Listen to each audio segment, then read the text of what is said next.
Hello and welcome back to the Villa View for a video that's a little bit different because I'm covering lots of things in a short space of time. I'm going to be looking at Bristol City and what happened on Friday evening.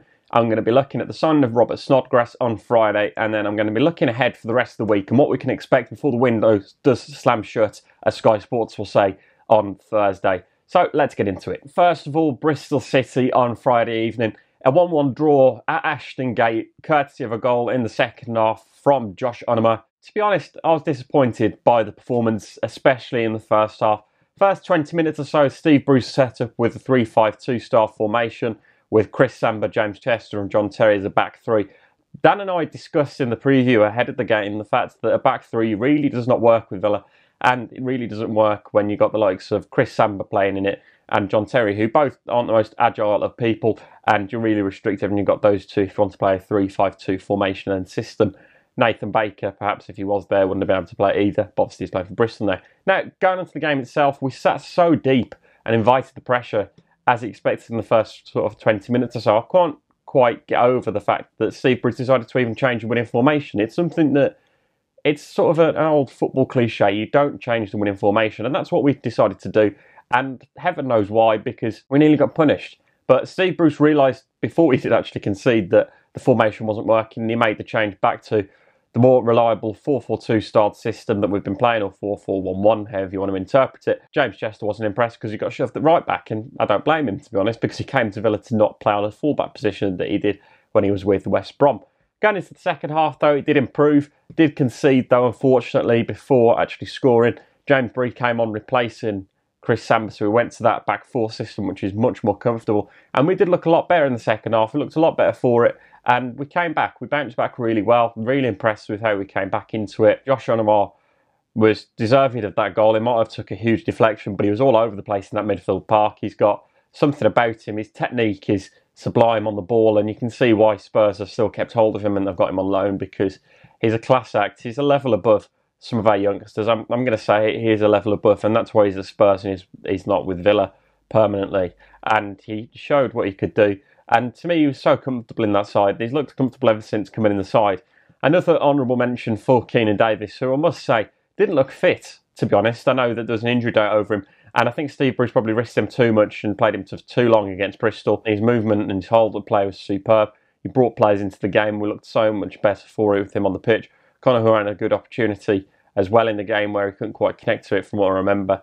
And really, we looked the better side by the last 15 minutes or so.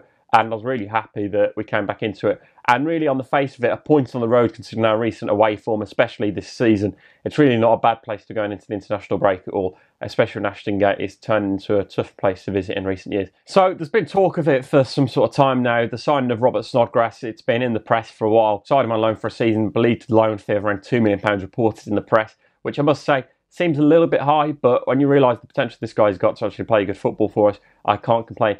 I don't personally see where he fits into our side, to be honest. I think we've got so many options in midfield, we've got so much depth in there as well.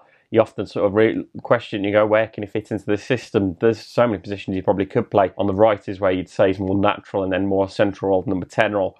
But in any of those positions, he's getting in the way of the players that we've got. Albert Adoma on the right, more centrally, Conor Horan, and then Andre Gray on the other side, and obviously Jack Grealish when he comes back into the fold as well from injury. So there's plenty of options there, and there's plenty of depth. It's a selection headache that I think that I'd rather have than not have if I was Steve Bruce, and it's going to really push some more competition. But as well as that, though, you have to question what's going to happen formation-wise. We've got El Mohammadi, who can play right back as well as playing on the right wing. You've got Alan Hutton, Richie Delat, and then you've got James Bree as well. You'd have to think that with Snodgrass coming in, he'd potentially play on the right-hand side, which would mean you drop him to the right mid position. Then El Mohammadi, you'd have to think as Steve Bruce's best mate, he'd play at right back, which then restricts the chances of James Bree, Richard Delat, Alan Hutton, dare I say it. And you think as well, Albert Adoma, he doesn't want to be a bench player. He made over 10 goals last season for us. Putting him on the bench seems criminal to me, if you ask me. He's one of our best performing players in terms of offering us chances.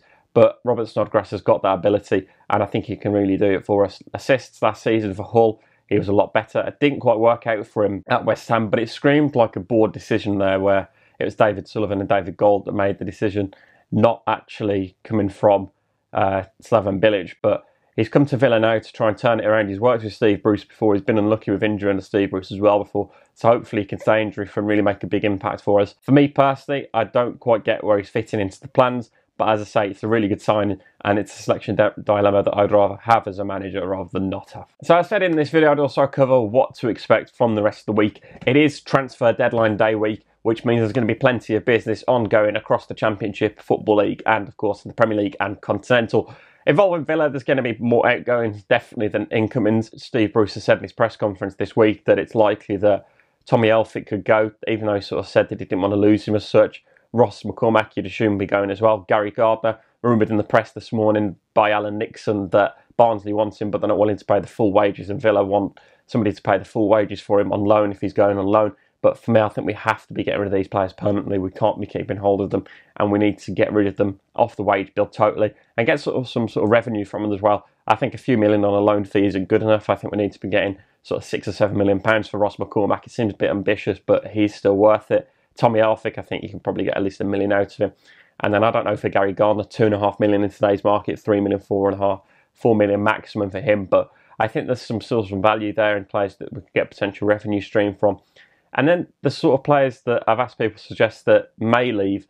For me personally, I could see Alan Hutton still leaving. There's been rumours of him leaving already this summer, links with Sheffield Wednesday earlier on in the summer. But I think it could still happen because we've got James Bree there, as I've touched on, Richie Delat, and Mohammed that can drop back there. That's 3 options. Alan Hutton could suddenly become 4th choice right back, which I'm sure he doesn't want. He's going to the last year of his contract though, so it's interesting to see how that one weighs up.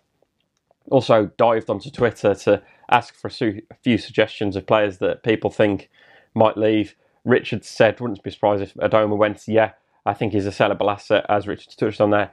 I don't want him to leave. I really like the guy. I think he's a great person to have around the club, as well as actually offering us an ability as well. He's got the ability to stretch defences as well. And as I said, 10 assists plus last season.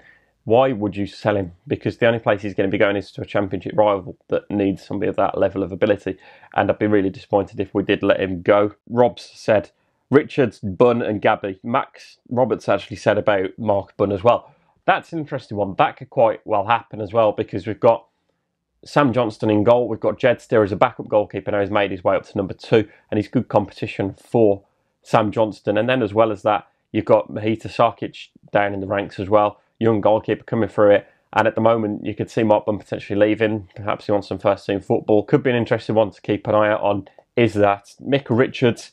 I can't see him leaving. He's sitting on a wage. I think he's unfit at the moment. I think he's injured as well, potentially, from what I've read in the past. So I don't think he's going to be leaving anytime soon. Sadly, he's a big wage bill as well. And Gabby, I think he's still firmly in the first team plans of Steve Bruce, despite what some may say about him. We're heavy on the right side, said Keith. And he said Jedinak. For me, Miljanak, I can't see him leaving. To be honest, I think he's quite happy at Villa Park, and I think Steve Bruce is quite happy to have him.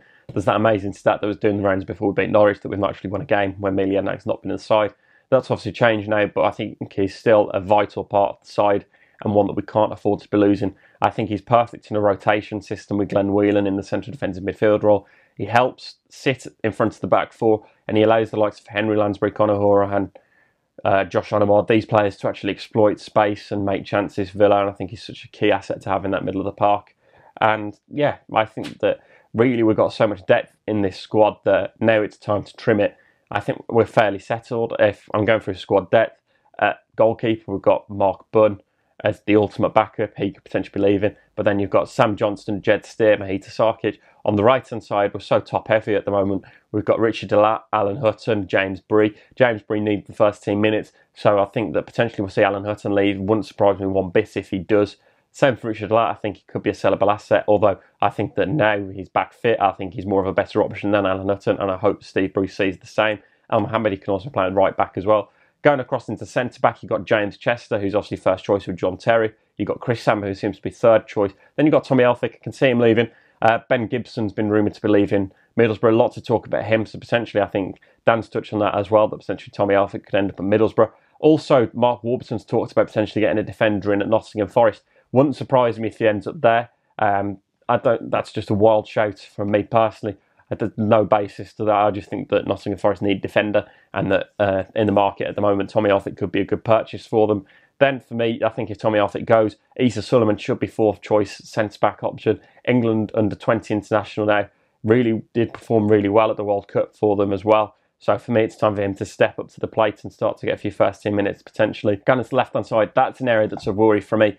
If we're going to be investing anywhere in the last few days, if it's a loan deal or not, I think we need something at left-back. I think we're a bit light-sided there. We've obviously got Neil Taylor there, but other than that, we've got Oscar Borg, who's the young guy coming through the ranks who signed from West Ham. I think it was last summer or the summer before that. So we're a bit light on that side for me. Left mid for me is fairly settled. You've got Andre Green there as an option.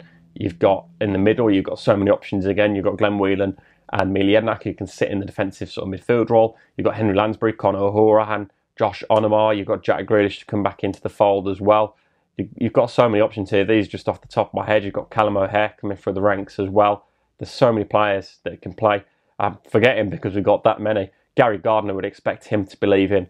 On the right-hand side, Albert Adoma, Robert Snodgrass now as well. You've got so many options in this side that it's crazy, the amount of depth that we've got. And there's no excuses for me now. We've got that much depth.